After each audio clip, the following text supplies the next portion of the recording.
Assalamualaikum warahmatullahi wabarakatuh. Perkenalkan, nama saya Neng Nuzulia Marwa dari kelas 1A. Perkenalkan, nama saya Milda Nurhadiati. Nama saya Nazlah Hironisa Nahar. Halo, saya Sarah Zahira. Baik, di sini saya akan menjelaskan tentang obat dan penggolongannya. Obat adalah bahan atau panduan bahan, termasuk produk biologi yang digunakan untuk mempengaruhi atau menyelidiki sistem fisiologi atau keadaan patologi dalam rangka penetapan diagnosis, pencegahan, penyembuhan, pemulihan, dan peningkatan kesehatan, juga kontrasepsi untuk manusia. Selanjutnya ada juga penggolongan obat, yaitu obat terbagi menjadi 7 bagian, di antaranya obat bebas terbatas, obat keras, obat psikotropika atau narkotika, obat jamu, obat OHT, dan obat fitofarmaka. Nah, selanjutnya saya akan menjelaskan tentang obat bebas. Obat bebas atau bisa disebut juga dengan over the counter adalah obat yang dapat dibeli tanpa resep dokter dan dijual bebas di pasaran.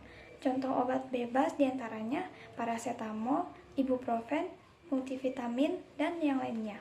Obat ini ditandai dengan logo lingkaran hijau dengan garis tepi hitam. Obat bebas dapat dibeli di apotek dan toko obat berizin dan umumnya digunakan untuk mengatasi gejala ringan yang tidak memerlukan konsultasi dengan dokter, seperti demam, gatal-gatal, atau nyeri ringan. Ada 6 peringatan pada obat bebas terbatas. Yang pertama, P1. Awas, obat keras. Bacalah aturan pakai. Contohnya seperti Decogen, Procol, Pomade. Yang kedua, P2. Awas, obat keras hanya untuk dikumur. Contohnya seperti betadine kumur dan lain-lain. Yang ketiga, P3. Awas, obat keras hanya untuk luar badan. Contohnya seperti Insto, Rocto, Ketoconazole Cream, dan lain-lain. Yang keempat, P4. Awas, obat keras hanya untuk dibakar. Contohnya seperti sigaret asma. Yang kelima, P5.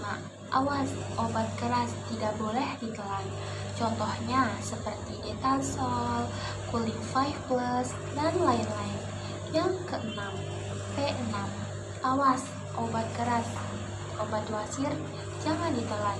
Contohnya seperti Superhoid Suppositoria, Venosmil Gel, dan lain-lain.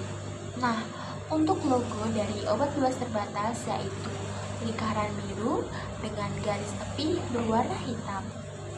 Obat narkotika adalah zat atau obat yang berasal dari tanaman atau bukan tanaman yang dapat menyebabkan perubahan kesadaran, perasaan, atau perilaku seseorang jika digunakan. Narkotika sering digunakan secara medis untuk menghilangkan rasa sakit, tetapi jika disalahgunakan dapat menyebabkan ketergantungan fisik dan psikologis yang berat serta gangguan mental. Contohnya, narkotika meliputi morfin, heroin, dan kokain. Penggunaan dan distribusi narkotika diatur secara ketat oleh hukum di banyak negara karena risiko kecanduan dan bahaya kesehatan yang tinggi. Yang selanjutnya yaitu ada jamu. Jamu adalah minuman tradisional dari Indonesia yang dibuat dari bahan-bahan alami seperti akar-akaran, daun-daunan, kulit kayu, biji-bijian, dan rempah-rempah. Jamu biasanya diracik secara tradisional dan digunakan untuk menjaga kesehatan, meningkatkan daya tahan tubuh, atau mengatasi berbagai masalah kesehatan seperti pegal-pegal, masuk angin, atau masalah pencernaan. Berikut beberapa jenis jamu yang populer di Indonesia antara lain yang ke-1 kunyit asam, yang kedua temulawak. Nah, golongan yang keenam ada obat herbal terstandar atau kita sebut OHT. Ini tuh sediaan obat bahan alam yang telah dibuktikan keamanan dan khasiatnya secara ilmiah dengan uji praklinik. Contohnya itu pada hewan percobaan seperti mencit atau kelinci, dan bahan bakunya telah distandarisasi. OHT ini memenuhi kriteria aman sesuai dengan persyaratan yang ditetapkan, klaim khasiat dibuktikan secara ilmiah, telah dilakukan standarisasi, dan memenuhi persyaratan mutu yang berlaku. Logonya itu lingkaran kuning dengan garis tepi berwarna hijau yang terdapat 3 bintang hijau pada bagian di dalamnya. Contohnya seperti antangin JRG, OB herbal, mastin, lalap, dan diatop. Lanjut, yang terakhir ada fitofarmaka. Fitofarmaka ini obat bahan alam yang telah dibuktikan keamanan dan khasiatnya secara ilmiah dengan uji praklinik pada hewan percobaan dan uji kliniknya pada manusia. Bahan baku ini sudah distandarisasi ya, jadi teman-teman. Nah, aman sesuai dengan yang ditetapkan, klaim khasiatnya secara ilmiah dan praklinik juga. Ada klinik juga karena secara manusia ya. Telah dilakukan standarisasi terhadap bahan baku yang digunakan dalam produk jadi. Terus klaim penggunaan ini juga udah tingkat pada pembuktian yang tingkat tinggi ya, karena ini udah pasti aman. Contoh obatnya kita di pasaran ini ada Stimuno, Sensigar, Namanir, dan lain sebagainya. Nah, untuk logonya tersendiri itu ada logo lingkaran kuning dengan garis tepi hijau dan gambar kristal berwarna hijau di tengahnya. Gitu teman-teman. Kesimpulan dari seluruh materi penyuluhan yang telah disampaikan yaitu obat-obatan harus digolongkan untuk memastikan penggunaan yang aman, efektif, dan tepat.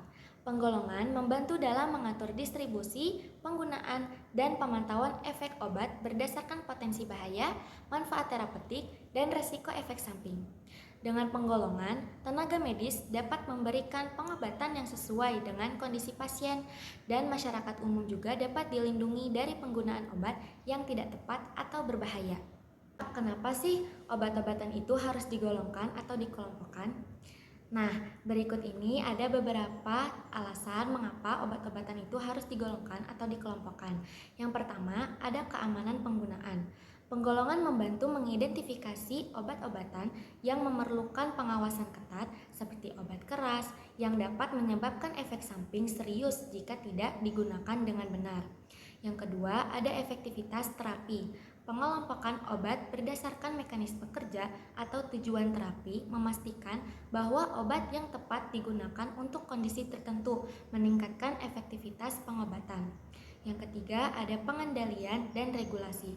Penggolongan memudahkan pengaturan dan pengawasan distribusi obat oleh otoritas kesehatan, termasuk kontrol terhadap obat-obatan yang memiliki potensi disalahgunakan.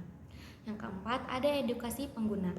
Dengan adanya penggolongan, baik tenaga medis maupun pasien dapat lebih mudah memahami jenis dan fungsi obat, sehingga meningkatkan kesadaran akan cara penggunaan yang benar. Yang kelima, yang terakhir itu ada penanganan darurat. Dalam situasi darurat, penggolongan obat membantu tenaga medis untuk dengan cepat mengenali dan memberikan obat yang sesuai dengan kondisi pasien. Nah, secara keseluruhan, penggolongan obat adalah langkah penting dalam menjaga kesehatan masyarakat dan memastikan obat-obatan digunakan dengan tepat dan bertanggung jawab.